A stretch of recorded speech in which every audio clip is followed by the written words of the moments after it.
एक भेड़िया खाने की तलाश में एक गांव में गया।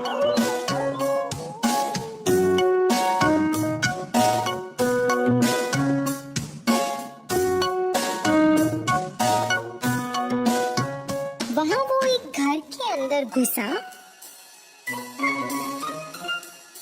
फिर वो घर के अंदर एक आदमी को देख के डर गया और अपनी जान बचाने के लिए भागा। भागते हुए उसे एक खिड़की दिखी और उससे बाहर कूद गया। वो एक नीले रंग से भरी बाल्टी में जा गिरा और उसका सारा शरीर नीला हो गया। फिर उसने देखा कि वहाँ कोई नहीं है और झट से जंगल में वापस भाग गया। अगले दिन सारे जानवर उसे देख के हैरान रह गए।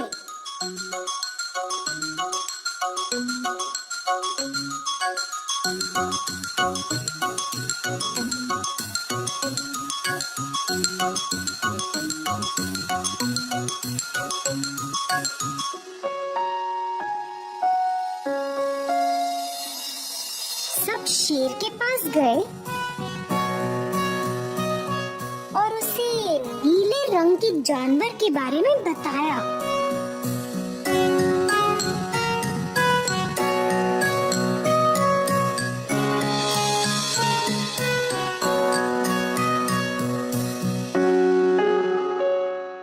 सब उस भेड़िए के पास गए और पूछा, अरे तुम कौन हो? तुम कहाँ से आए हो? मैं भगवान का दूत हूँ। मुझे उन्होंने तुम सबको देखने के लिए भेजा है। भेड़िया बोला। सब जानवरों ने उसे अपने नए राजा के रूप में स्वीकार किया। उसकी सबने खूब खातिरदारी करी। एक रात एक गीदड़ों का झुंड जंगल से जा रहा था और अचानक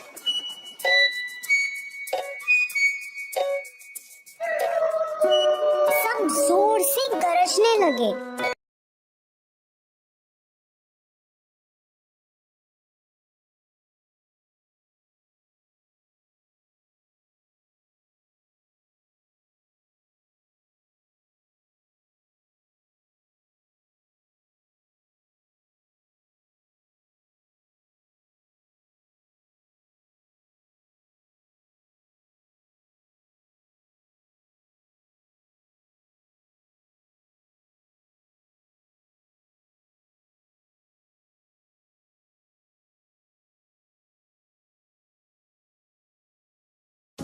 एक बार एक जंगल में रहता था एक जम्बुक धार्मिका नामक। उसके नाम का इतना अच्छा मतलब था, पर उसका स्वभाव पूरा उल्टा और शातिर।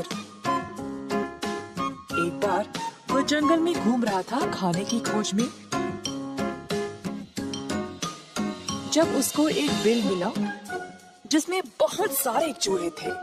धार्मिका ने देखा कि ये सारे चूहे आराम से अपने मुखिया चूहा के साथ रह रहे थे। इतने सारे चूहे एक ही जगह पर देखकर धार्मिका बहुत खुश हो गया। उसने सोचा, ये तो बड़ी अच्छी जगह है रहने के लिए। यहीं रहकर मैं रोज चूहे खा सकता हूँ।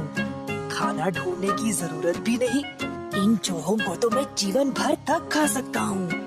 अब चूहों को पकड़ने के लिए उसको कोई योजना बनानी पड़ेगी। काफी देर तक सोचने के बाद जम्बुक ने निर्णय लिया कि वह एक साधु के रूप में उनके सामने जाएगा।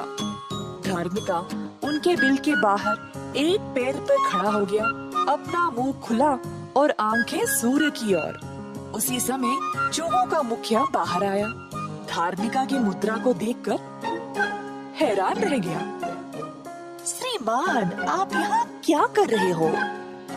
मेरे बच्चे, मैं अपने एक ही पैर पर इसीलिए खड़ा हूँ क्योंकि ये धरती मेरे 4 पैरों का वजन नहीं बर्दाश्त कर पाएगी। पर आपने अपना मुंह खुला क्यों रखा है और सूर्य की ओर क्यों देख रहे हो? मैं हवा के अलावा और कुछ नहीं खाता और केवल सूर्य की ही पूजा करता हूँ।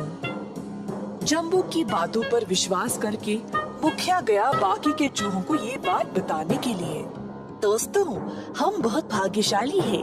हमारे बिल के बाहर जो जम्बुक खड़ा है वो एक साधु है। चलो हम सब उसका आशीर्वाद लेते हैं। अतः सारे चूहे बाहर आ गए धार्मिका का आशीर्वाद लेने। दिन भर यही चलता रहा और फिर शाम को सारे चूहे अपने बिल में वापस चले गए। जब आखिरी चूहा वापस जा रहा था तब धार्मिका ने झट से उसको पकड़ा और खा लिया। रोज यही चलता रहा और जब भी मौका मिले धार्मिका एक एक करके चूहों को खाता गया। पहले पहले चूहों ने ध्यान नहीं दिया, पर दिन पे दिन उनकी आबादी कम होती गई। ये बिल में पहले बहुत भीड़ हुआ करती थी, पर अभी खाली खाली लग रहा है ना, कुछ तो गड़बड़ है। मुखिया को अब जम्बुक पे शक होने लगा। उसने सच पता लगाने का निर्णय लिया। अगली शाम जब चूहे अपने बिल में वापस लौट रहे थे तब मुखिया भी अंत तक खड़ा रहा और थोड़े दूर से देख रहा था कि क्या होने वाला है। मुखिया का शक सही निकला, क्योंकि जैसे ही आखिरी चूहा अंदर जाने ही वाला था जम्बुक ने उस पर झपटी मारा और उसको खा गया। तुरंत मुखिया गया जम्बुक के सामने। धार्मिका हैरान रह गया। मुखिया बोला, धोखेबाज, इतने दिनों से तुम साधु बनने का नाटक कर रहे थे। हमारी बहुत बड़ी सेना है और तुम बस एक ही हो। यहाँ से दफा हो जाओ, नहीं तो हमारे हाथ मर जाओगे। धार्मिका डर गया और तुरंत वहाँ से भाग निकला। धोखेबाज लोग कभी न कभी पकड़े ही जाते हैं। एक दिन एक लोमड़ी एक गहरे कुएं में गिर पड़ी। कुछ ही देर में एक बकरी उसी कुएं पर पानी पीने आई। पानी में तैरती लोमड़ी को देखकर उसे बड़ा आश्चर्य हुआ। लोमड़ी ने भी योजना बनाई कि किसी तरह से बकरी की सहायता लेकर अपने को बचाना चाहिए। वह चिल्लाई, अरे बकरी, तुम्हें पता है मैं यहाँ कुएं में क्यों उतरी हूँ? कुएं के अंदर आकर ही बढ़िया पानी पिया जा सकता है। देखो, मैं जी भर कर पानी पी रही हूँ और मजे कर रही हूँ। लोमड़ी की बातें सुनकर बकरी लालच में आ गई।